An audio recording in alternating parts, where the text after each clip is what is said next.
I'm Dr. Gaby Cora, and welcome to my show, Dr. Gaby's Take, Make Life Interesting.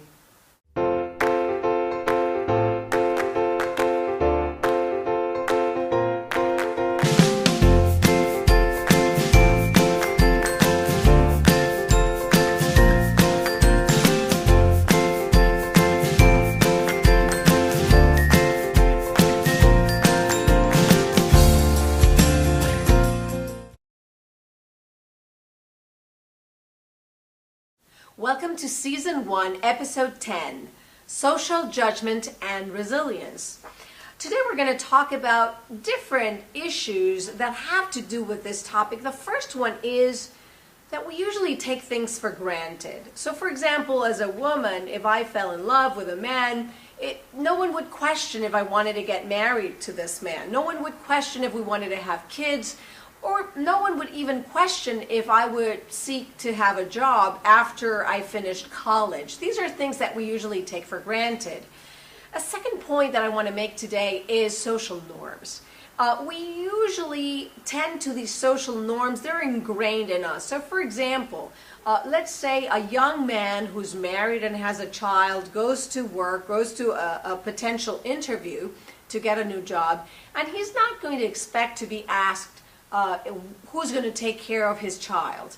Whereas a woman, even though she may know that she should not be asked this question, may expect to be asked who's going to take care of her child while she's at the job. Actually, that happened to me one time, a long time ago. So again, we know that these are not legally accepted things, but at the same time, socially, there may be some norms that we usually abide to. And there's different social norms around gender issues, around family issues, and around career issues too. The third point that is very relevant to today's show is lack of acceptance. And lack of acceptance has a lot to do with previous expectations, with ignorance that we may have. We may not know what we're talking about, or we may not know exactly what's going on. We may be misinformed, or we may just lack the experience within that medium. So today's show is going to be very interesting in terms of these topics. Watch and we'll chat later. Thanks for watching the show.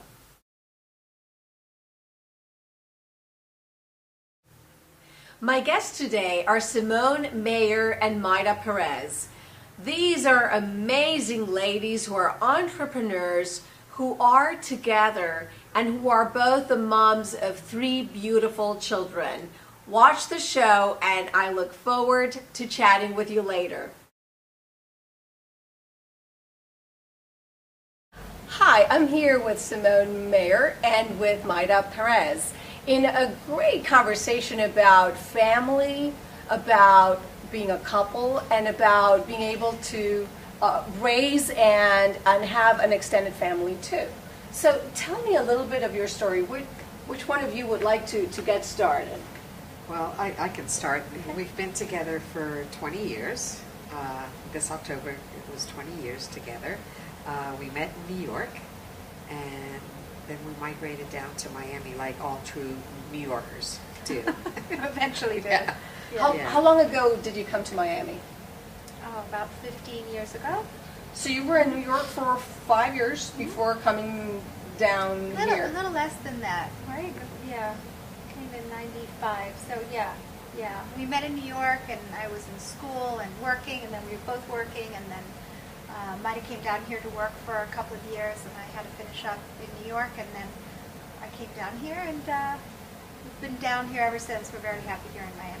Good. And from the beginning, did you notice any differences about living together in New York in comparison to living together here in Florida?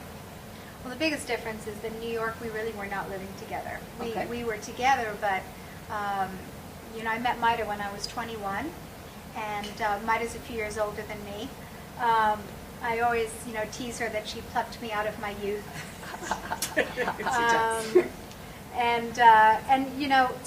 She's been the love of my life, since I was 21.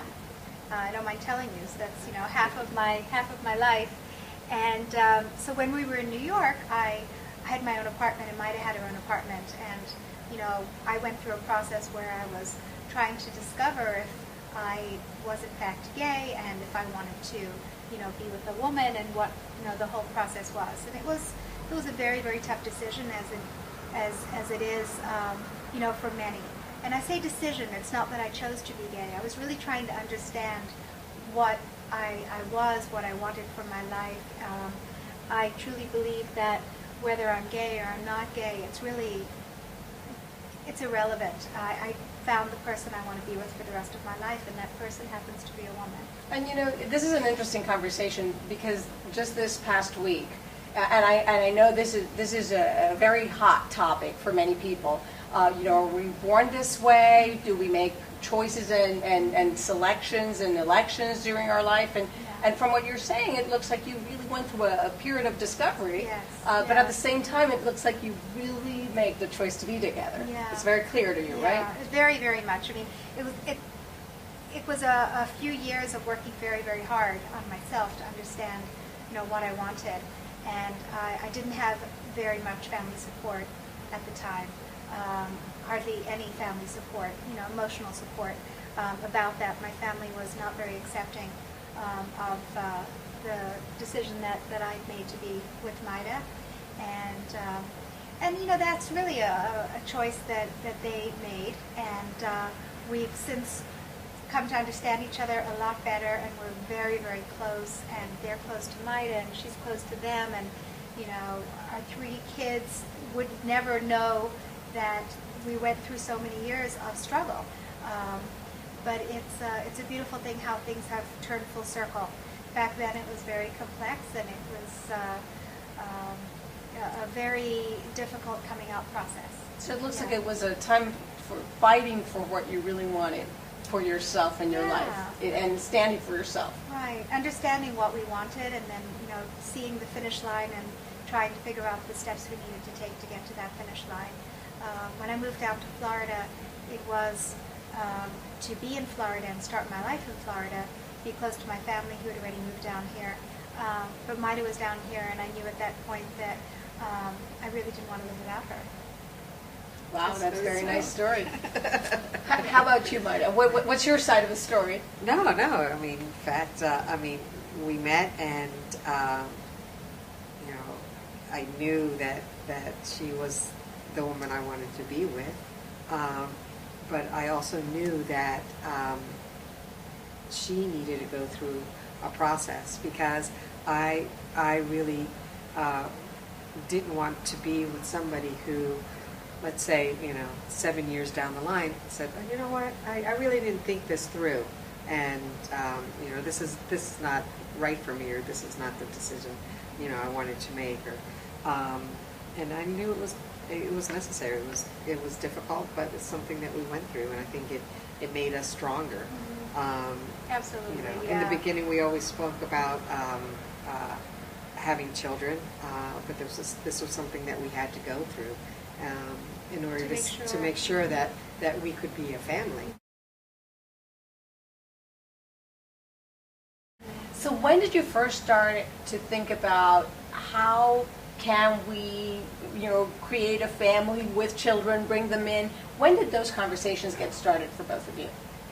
Well, we knew that we had to, have a foundation as a couple first. So once I was down here, then we did move in together. We set up a life together, and we were working together. Mayda actually was a partner in an architecture and design firm, and she left the firm to join me in my retail business that I had opened. And her firm had actually done the build out for the retail store. So she knew a lot about the store, and then helped me, and desperately needed help as the business was growing, and she came on board to help me with that. That was a great startup, and it was a beautiful store. So during that time we started talking about how we were going to have kids, and during a startup, that's probably not the best time to start up a family. So after a business couple women of years, and entrepreneurs, right? We persevered, and we started talking about it then. And the store opened up in '98, and our twins, our first 2 kids were born in 2002. There was Simone had done research, and there was a group called Mommies to Be, Mommies to which be. was fantastic because it was a group of gay women who wanted to be mommies. And so we joined this group, and it was a library full of knowledge. It was a great so resource. Yeah. It was fantastic because you had everybody's different views of how they wanted to become moms, what they had to do, or how they became moms. I'm not sure if the group is around anymore. You know, Because everybody had babies. So But it's the then- best self-help group. It was in a great way. because there's so many different ways to go about it, and through listening to everybody's story was how then we came about. Okay, this is how we're going to do So pretty well organized. it. well, you have to be. It doesn't just come naturally for gay couples. So. How did you select who was going to become a mom first? My age. Yeah, Mayda's. I'm 5 years older, so So you were like, it's, that clock was is ticking. ticking. Yeah. okay, Yeah. okay. Yeah. And then? And that was fine. You know, we started doing a little bit of research about different places that we would need to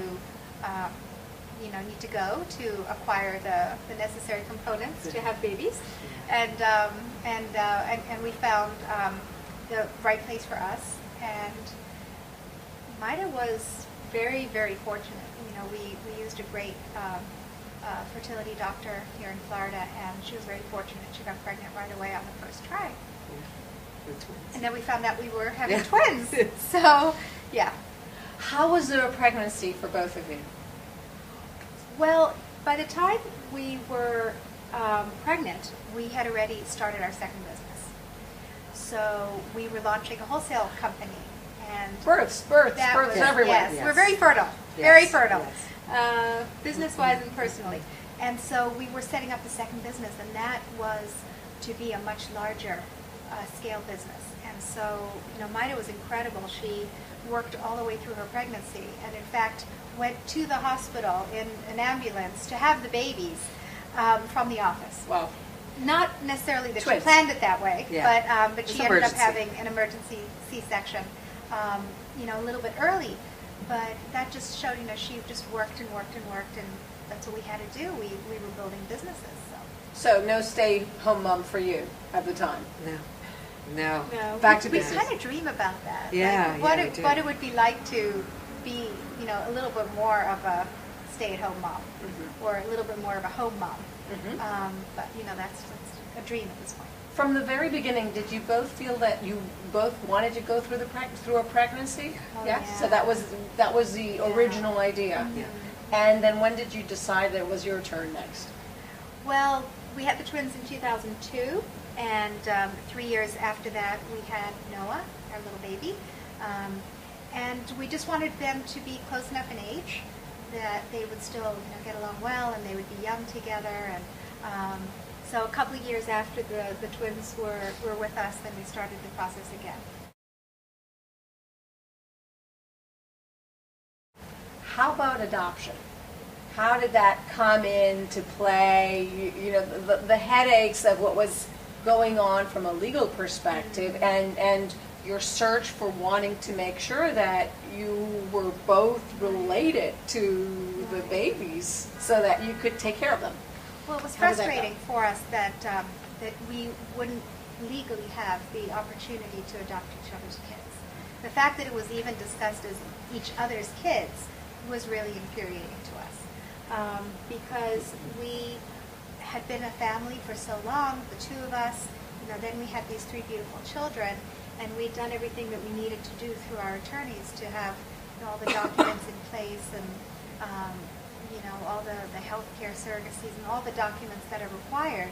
You know, again, we're not allowed legally to be married, so there are a lot of extra legal steps that we have to take to protect our family, and that we had to take to protect our children. So we went through all of that, and it was just really frustrating that we couldn't protect our family in the way that most straight families and straight parents just take for granted. So what are some of the challenges that gay families encounter by not being legally tied to their children? Well, I mean, at this point, it's no longer illegal. The ban was lifted a year ago. After a lot of really hard work. Hard work, a lot of hard, different organization, ACLU, Inequality Florida. What would your concerns have been? What were the challenges that you encountered, or the fears you could have had? We thank God, didn't encounter any difficulties besides monetary, because we had to take all these extra steps. But of course, there was always that lingering that a relative had more rights to the child that Simone, or the child that I had, than each other. Than each other. Yeah, and we would hear about horrible cases where a family maybe there was a situation where there were two women who were on a vacation with their kids. They went into a hospital, and the hospital denied access to the partner when her partner was very, very ill, and the partner ended up dying without her loved one, her partner, being able to see her and say goodbye, and the children were denied access in some way. So, because they weren't considered next of kin, or they weren't considered related, and how does that benefit anybody? I understand that since the hospital has apologized for that, that was a local hospital. That was a local Miami story, and you hear about situations like that, and then situations where perhaps one partner dies, and the family of that partner decides that the loved one has to be kicked out of the house, or that they're not necessarily a part of the family, and so inheritance rights and just worldly goods that perhaps should be given to the loved one need to be accounted for, and unfortunately nothing can be left to chance. So we were very, very happy when we had the ability to legally adopt each other's kids. So how did that come to life? How did you go about that? How long did it take you? And how did you celebrate? Well, it came about just because of, there was a decision that was out there for the courts to make regarding lifting the ban because of Martin Gill and the case that he brought against he didn't bring, that DCF brought against him, and him adopting his two foster children. But the buzz was it was going to be lifted. The ban was going to be lifted. We were contacted by a fantastic attorney, Elizabeth Schwartz, and we'd worked with her before. She's really wonderful. But we'd been in discussions with her about some other things, and we spoke with her, and the decision was made that if in fact the ban was going to be lifted, that we should have all of our papers ready. Ready, yeah. And so that's what we did. We got all of our papers, plus extra papers just in case. And as soon as it was lifted, you were ready. Yes, we were ready. You were super ready. Right. Yes. Look what happened in California with gay marriage. In a very short time, it went from being legal and everybody celebrated to being illegal. And we were very concerned that if we didn't jump on it right in the beginning, that there's so much money out there in anti-gay causes that can be thrown against any situation, at a whim. We were very concerned that once the ban was lifted, it could be overturned. Yeah, you asked, how did you celebrate? Yes. You know what? We didn't celebrate because they've always been our kids. That's right. So it was like, okay, piece of paper, okay, Yeah. We were happy about it, but did we celebrate? No, because they were always our kids. Regardless of the piece It just of made paper it or not. easier. Right. Just made it easier. For the world. It was Yeah. a frustrating thing. Yeah. It wasn't something to be celebrated because we were really frustrated at the fact that we had to go through this process to show the courts that we were good enough to adopt each other's children. It should have been as simple as, Mayda saying, I want you to adopt my twins that I biologically had, that we've wanted, that we worked to have for years. Mm-hmm. And for me to say the same thing about, our other little guy. Mm-hmm. And for it to just be, you know, we want to make sure that it's all legal and documented. But Yeah. it had to, No big I mean, deal. we had to have home studies, and it was so invasive.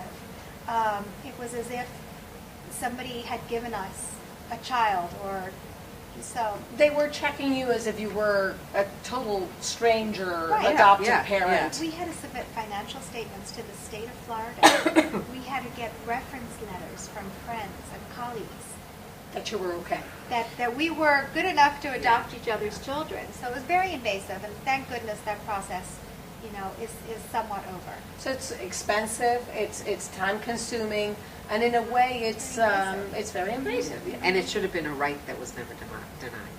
So, you know, that's the issue. It's a Right. right that should have never Right. been denied. Yeah, and so now when I say it's somewhat over, still, if same-sex couples want to adopt their partner's biological child, they'll still have to go through an adoption process. But it's so much easier now. So what's different? What's changed? Well, the hurdles you have to go through, you know, have been lowered. And most of the home studies that we were required to do, where a social worker came into our home and made sure that our home was decent enough, those have all been streamlined. So I can't say for sure if they don't exist, but I know that a lot of the steps have been reduced. Yeah, And you know, in some cases, it's not a bad thing. But it shouldn't be, you know, I just mean that those steps aren't a bad thing if someone's looking to adopt, but those steps shouldn't be in place because the person is gay. Well, let's put it this way. If you had been a straight couple, and one of you had come in with a child, and it was not the biological child, so the other person, and the other person decided to adopt, they would have probably not needed to go through that Yeah. strange Not at all. process at all, Right. because people would have considered them a couple already living together and being the step parent to the other kid. Exactly. Right. My husband and I have been together for a long time, and because we both have our professions, we both continue to use our names. But because of the kids, I decided to use his last name, particularly when they were in school, because I thought if I call with my maiden name, they're not going to know that these are my kids. How did you resolve that part? That's a good question. We hyphenated our kids' names. We took my name, stuck a dash, and, you know, My put name. Maida's name Makes on the it end. easier, right? And As soon as they were born, Right. you know, So from the hyphenated. beginning, they had the hyphenated name, and how does that legally? It just didn't matter because okay. But my question is, so then, if from the time that they were born, they had both names. Could you both go and seek medical attention for them, or would the healthcare system just expect the biological mom to come in? We needed documentation You proving need it, I that each other was allowed to you know, that each of us was allowed to take care of the child in need. So, So you what know, did you do? guardianship documents. So you had We you had done that before? Yeah, I we see. had done it when the kids were born. Yes. You know, in fact, all the documents were done. We were just waiting for a name, and then as soon as the kids were born, we called our attorney and said, "Okay, this is the name, and this But is a lot the of sex," and- places that we went to, you know, to hospitals or checkups and stuff like that, they are very open. You know, we were very. we love. you I don't know. know if I can mention, like Joe DiMaggio, very open, very open. Okay, co-parent.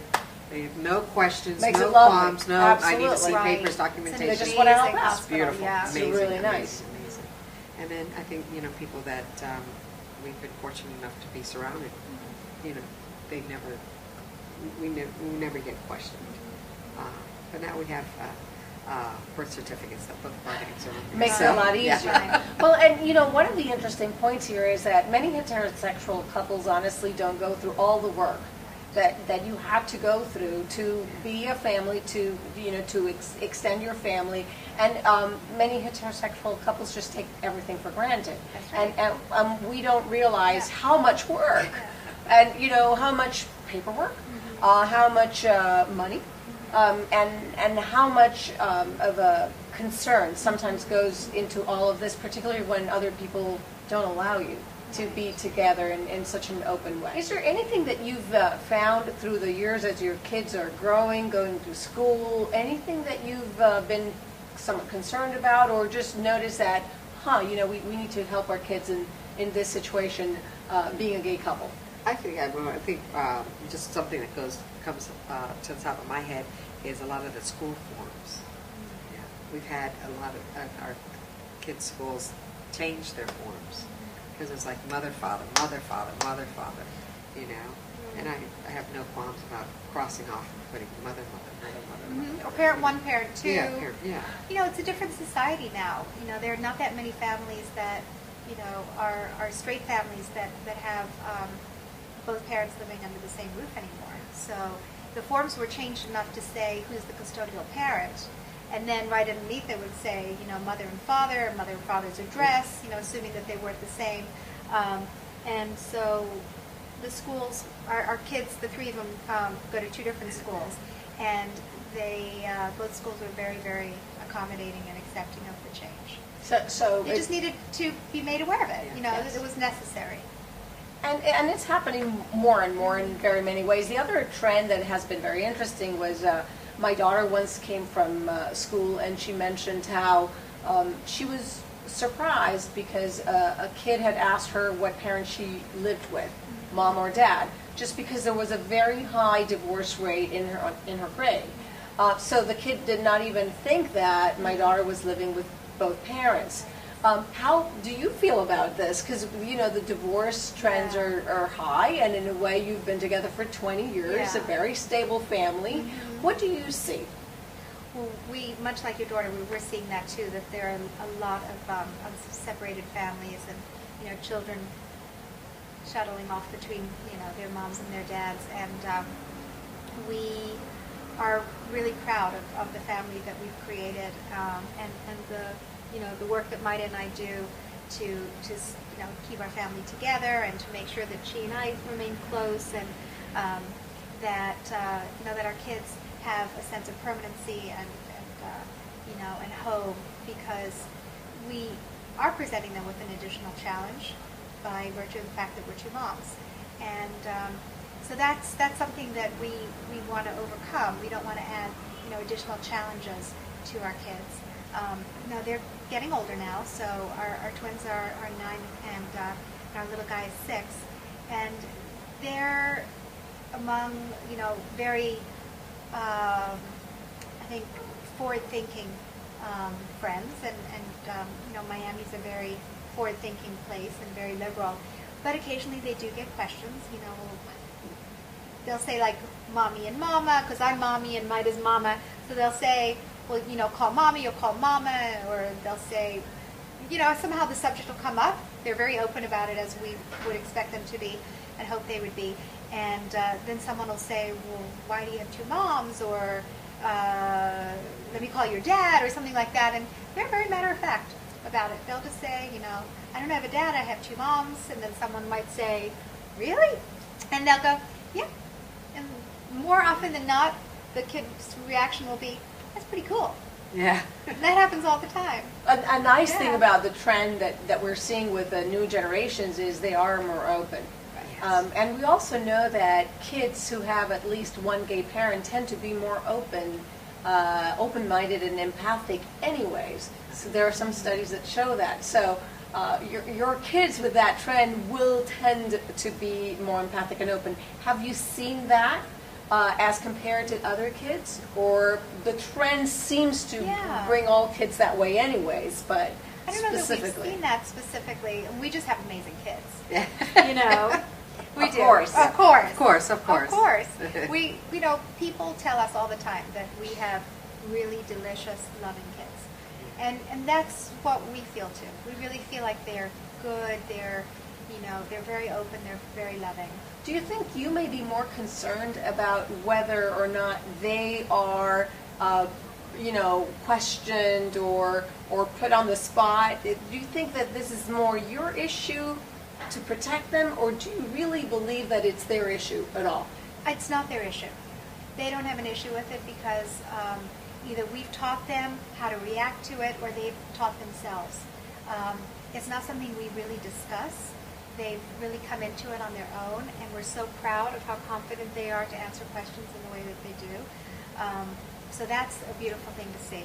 But it's our job to anticipate and protect our kids. As moms. Yeah. And Period. Yeah. Yeah, and as they go into different phases of their lives and they're surrounded by older kids, they may have more complex or more detailed questions that are asked of them, and then they need to have appropriate feedback or answers to those questions. So. But like you were saying, that in schools and this generation, they're a lot more open. The schools are a lot more open and are teaching, anti-bullying practices and teaching right and wrong in a good way. That helps so much, so much. I mean, it helps also that child who has been bullied also. So, it's very good. Well, one of the great things that really probably helps the kids so much is know that you're such a solid, couple and family. That's very important for them for their self-worth anyways. So they can confront anything in a positive way, and that's a very positive part. I want to just say how amazing our families are, because I'd like to think that we're doing a lot of work to have that strong foundation on which our kids can blossom and feel comfortable. But it's Mayda's parents, and it's my parents, and it's our brothers and sisters it's our siblings who are and our family, our friends who are also really helping our children by being such a part of our family, being so supportive and loving. They're really showing our kids that there's absolutely nothing wrong with the type of family that we're creating. So that's, we're really, really grateful for that as well. That's very powerful. Yeah. You want to tackle the next question? The next question. I'm sorry. How did, a question could be, you mentioned that initially within your family it was a little hard for them to understand your choice. Mm-hmm. And how did you help them understand your choice to become a mom? And was that ever an issue with your family too? Well, it's interesting actually. I never really discussed with them my choice to be a mom. I sort of knew that I wanted to be a mom forever, and then when Mayda had the twins, she and I knew that the next step would be for me to have a child as well. And, I was probably going to have even more than one child, and we're just so happy with the three that we're good. But so it was never a discussion. My family came to actually put on a bris for me. We're Jewish, and our home is Jewish, and so when we had our youngest, who's a boy, my parents put on a beautiful bris in our house, even though they were still very, very separate from us, and really not that understanding of what we were going through. But they tried their best. They did as best as they could. And at that bris, they came over and they said to me that they finally could see that we were a family. And I really think that it turned around from that moment. Yeah. So it was through the kids. It was really through that family part. I had already been a mother, of our twins for 3 years at that point. But it took them having another grandchild and seeing their daughter as a mother in their eyes for them to really understand that, we were a family, and that our little guy, had at that point a brother and a sister, and it really pulled our whole family together. So do the kids have two Yiddish mamas here? They do, Yiddish mamas, they do. I mean, and Mayda is in some cases very much more Jewish than I am. It's really funny. Like, she'll remind me that there are holidays that are happening. I mean, we celebrate the big ones, but, she'll go, no, we should go and decorate the sukkah. And I'm like, okay, yeah, let's do that. And very much so. Is there anything else that you feel that it would be, great to discuss? And I hope you found that question a nice one, because I was like, wow, this is a new. I've never seen this one before. That the Yiddish mom is always getting making sure that the little ones are fine. Right. But here you have two. Yeah. So that's why I was asking you. Do you ever see yourselves needing to educate other parents? Or do people ever ask you, or do you ever feel that you need to tell kids anything so that they can relate better with your kids, or it hasn't even come up? Do we have any issues with other parents, or do we have any issues with other children? When we're approached by our children's friends, it's like, what?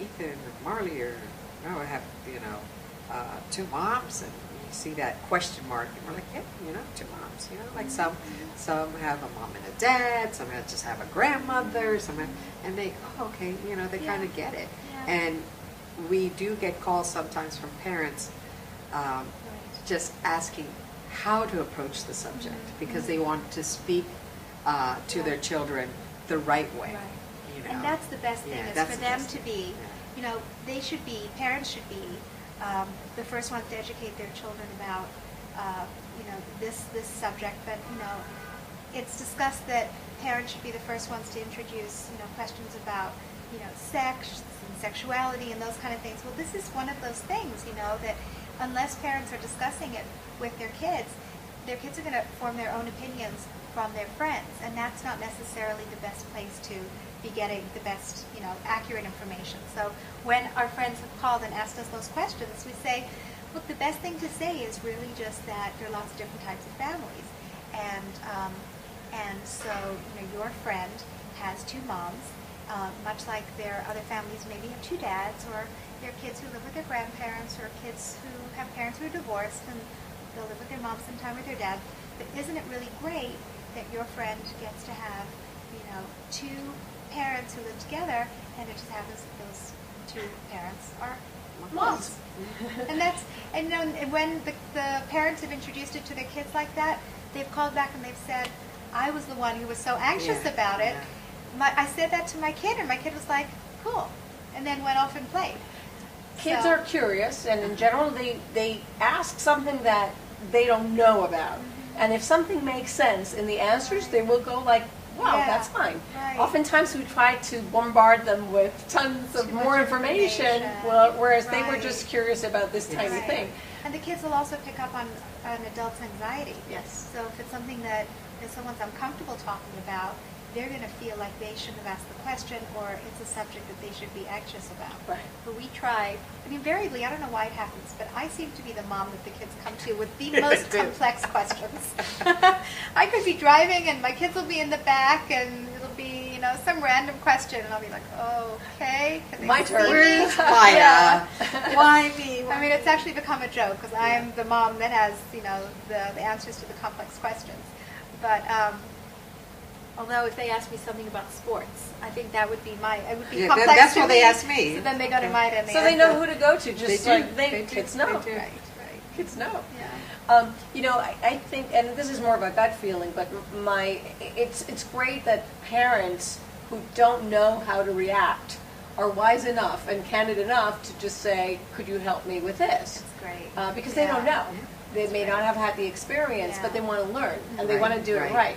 And it's fantastic that with the new generation of kids who will tend to continue to be more open, and hopefully even more in South Florida, that that this will be just part of the normal life, and people are people. And then as adults, we have to watch the way we speak, because that's how kids will learn.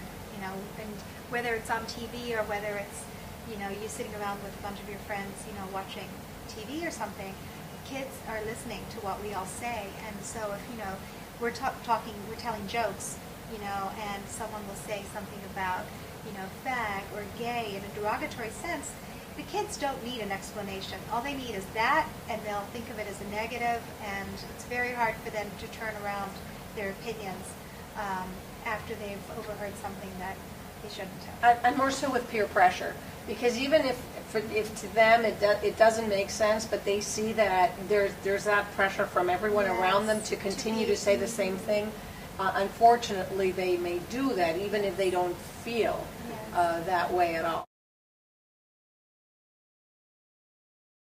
I realize you've done a lot of work. One of the things that came up during another of the interviews was how this male gay couple struggled with some of the government agencies because they were not used to dealing with gay couples. So they were not giving this wonderful explanation that you're giving. You know, it's like they're different kinds of parents. Right. You know, sometimes there's a mom and a dad, sometimes there could be two dads, sometimes there could be two moms, sometimes grandparents may take care of the kids. Is there anything else that you could, or that you've encountered with some of these agencies, or do you think that they were well prepared? The hospitals seem to have been well prepared. Hospitals were great. We are so fortunate living in South Florida because we really are in a very liberal bubble. Florida in general is not liberal at all, and in fact is very conservative. Pretty much. When it comes to a lot of social issues and gay issues, gay rights. You know, it's a very different thing outside of South Florida. So we were very, very fortunate. But I do remember a situation when we went to the post office. We had to apply for passports for our kids, and it must have been the first time that this particular postal worker, because they had passports actually when they were born, but you had, for some unknown reason, you have to go back if the picture is too young, and then so we had to get new ones for the kids and update their photos. So we went, and this particular postal worker thought it was really strange that we were two women with our three kids, and then thought it was even more bizarre that there were two female names on the kids' brand new birth certificates that we'd worked so hard to get. So we went through this whole adoption process to be able to have both of our names on their birth certificates and, you know, to be legally both parents. And then, I mean, the negativity that was coming from this woman, because she knew that the rules had changed and the laws had changed. So it wasn't that she was preventing us from She was doing not prepared. She was just not going to smile, and she was just not going to be happy through it. And I'm so pleased to say that that was the most complicated negative thing that we've had to face, because there are lots and lots of other gay couples, gay people, gay families in America and around the world who have much worse. Is there anything else that you would like for gay families to be able to get along the way that you feel you're not, you know? Gay marriage. Yeah. I mean, marriage is very important.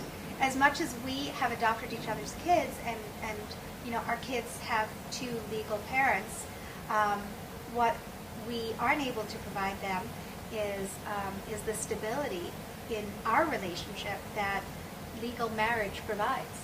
Right. And although, you know, Mayda stuck All with the me, benefits. Yeah. Of as long as marriage. she's stuck with me and I'm stuck with her, you know, we would want that kind of, you know, legal arrangement that everybody else takes for granted, and most you know, straight couples don't necessarily value enough that they want to work at it, and then end up just getting divorced. So I don't want to say most, but a lot. Yeah. And by You now, know. I think you've been together for 20 20 years. You years. probably know, right, whether or not it would work. Would work Yeah. or not work. Yeah, we and, do. And, you know, But that really gives stability to the kids. So and I think it's an issue that, you know, to educate the population that gay marriage, it's not a religious thing. It's more government having its rights Right. and deductions and a lot of benefits that you know, marriage gives you. I mean, yeah. between that and now, I think there's like 3,000 rights that were denied. 3,000, not like 30, not like 300, Right. 3,000. Right. Rights. I mean, we have to do separate tax returns. You know, we get really no benefits from being in the same household, and you know, so there are a lot of things that would make it a lot easier if we were able to get married. And I mean, look at us. You know, who would we hurt? Most. I would have to say, you know, 99% of gay couples out there are probably, you know, more pillars of society than anything else, and there's really nothing that would be negative in allowing gay people the same rights as straight people in terms of marriage. 20 years together, successful entrepreneurs, moms, and being together, I guess you would qualify. Yeah. Yeah. Thank you. Let's hope. Thank you so much for joining me. It's been a pleasure. Thank you very, very much. Thank you. Thank you for watching this show, and I hope you enjoyed the interview with Mayda and with Simone as much as I did. And let's think about a couple of things, 3 things that can help us make life more interesting. The first point that I hope you got after this interview is, what choices do you make when you find obstacles right in front of you? As you see, both Mayda and Simone faced many obstacles, but they were very prepared for facing these obstacles. Now, there's different things that people will tend to do. Some people will just let go. They will see the obstacle right in front of them. They think that it's too big to be able to overcome it, and they just let go. Other people will circumvent around it, and other people will just go head on through that obstacle and try to overcome it. The second point is, how do we manage a balance between being judged at times and asserting ourselves to respond to that judgment? The reality is, the truth is, we're all judged at a certain point in time because of our gender, because of our looks, because of our past, because of whatever. The thing is, how do we respond to that? Do we just ignore and let go? At times we may choose to do that. At other times we will want to assert ourselves, particularly in certain situations. And at other times we really are going to need to fight for ourselves as well. So depending on each case in which we are judged, there will be a certain response on our end. The third point is, how do we get things done? How do we fight for what we believe is important? Do we kind of go with the flow and let time pass and feel that it's going to resolve on its own? Or do we really prepare ourselves and plan ahead and really make things, we go beyond what is expected so that we can get things done? So lots of food for thought. Thank you for watching my show, and I hope this helps you make life more interesting. I'd love to hear from you, so write your comments below. Thank you so much for watching, and enjoy.